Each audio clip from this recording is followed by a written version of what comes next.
Hello students, geography doctor Rafi में आपका फिर से एक बार खैर मकदम है। आज की वीडियो में हम एमरजेंसी प्रिपेयर्डनेस प्लान पे चर्चा करेंगे। इसी के बारे में हम डिस्कस करेंगे।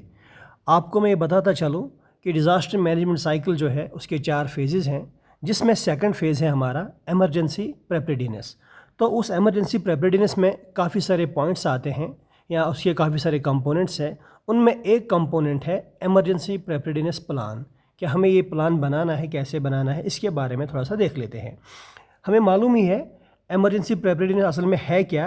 ये एक प्लानिंग है और प्रैक्टिस है जिसमें हम सेफ़, स्विफ्ट और इफ़ेक्टिव रेस्पॉन्स को यकीनी बनाते हैं, उसको इंश्योर करते हैं जब भी एक डिज़ास्टर स्ट्राइक कर जाता है।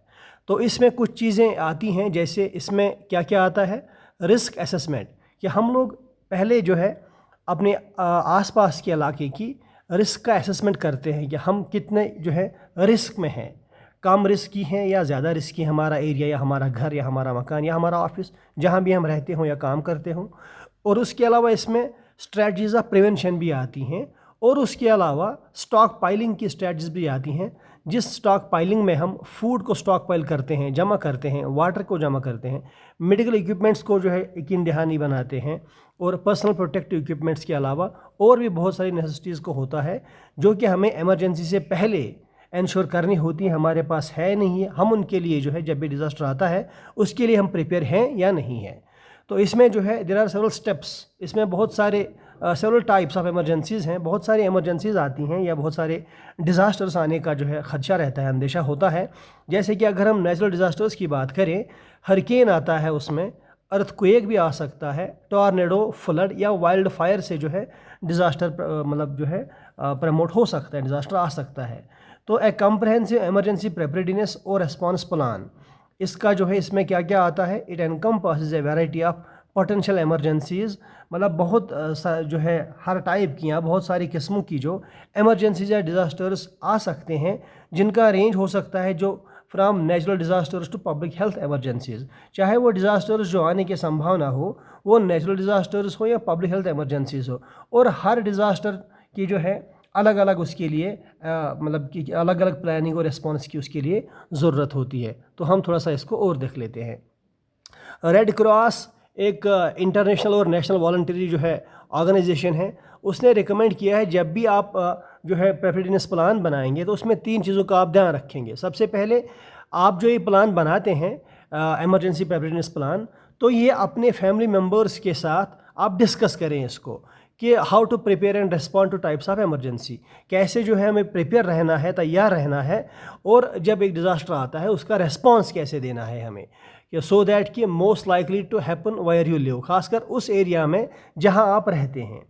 तो दूसरा ये है कि उसके बाद हमें आइडेंटिफाई करना है हर किसी मेंबर की रिस्पॉन्सिबिलिटी क्या है, जिम्मेदारी क्या है, और जो आपके हाउस होल्ड का हो, आपके घर का हो, and how you will work together as a team. तो उसके बाद जो है रिस्पॉन्सिबिलिटी आइडेंटिफाई करने के बाद टीम वर्क पे ज़्यादा जो है ज़ोर देना है कि भैया अगर डिज़ास्टर आता है तो हमें एज ए टीम मतलब एक्ट करना है, उसका रिस्पॉन्स एज ए टीम देना है, तभी जाके हम जो है उसको उसके इम्पैक्ट को मिटिगेट कर सकते हैं।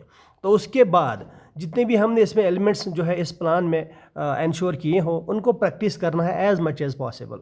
और उसके अलावा अब उसके बाद जो है क्या कुछ चीज़ें इंपॉर्टेंट है, ये बात बहुत ही इंपॉर्टेंट है नोट डाउन करने के लिए, दैट एमरजेंसी प्रिपेयर्डनेस जो होती है वो खाली हम हाउस होल्ड में नहीं मतलब जो है देना चाहेंगे, बल्कि हमें ये बात भी ज़रूरी जहन में रखनी है कि जो हमारी वर्क प्लेस है, जहाँ हम काम करते हैं, पढ़ते हैं, खेलते कूदते हैं, तो वहाँ पर भी एमरजेंसी प्रिपेयर्डनेस प्लान का होना लाजमी है।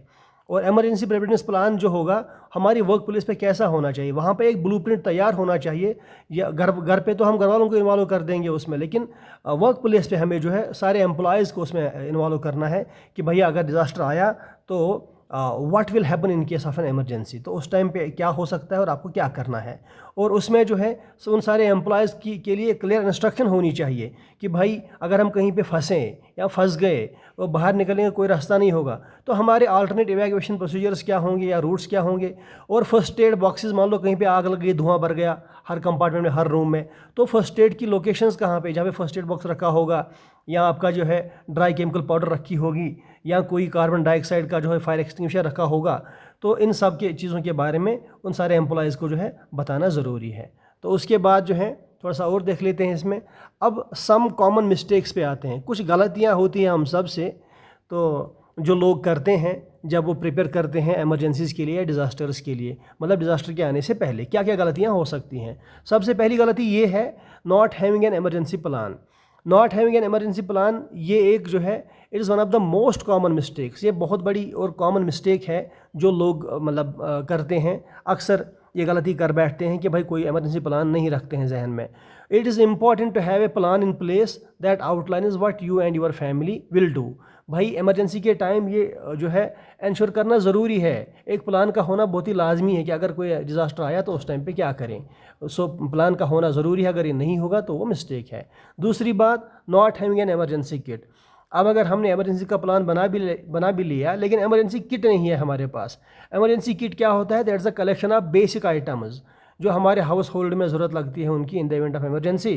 तो अगर वो हमारे पास एमरजेंसी किट नहीं होगा जिसमें पानी की बोतल होगी, टॉर्च होगा, उसकी लाइट्स होंगी या कुछ टेबल्स होंगे, तो अगर वो नहीं होंगी तो फिर हम जो है हम और हमारी family that will be at greater risk. उसके बाद जो है तीसरी गलती क्या है? Not keeping your emergency kit up to date. अब अगर प्लान भी है, एमरजेंसी किट भी है, लेकिन emergency kit up to date नहीं है, उसमें हमने कुछ मेडिसिन रखी है और वो एक्सपायर हो गई है, तो वो भी जो है परेशान कर देगी, वो भी प्रॉब्लम कर देगी उस टाइम पे।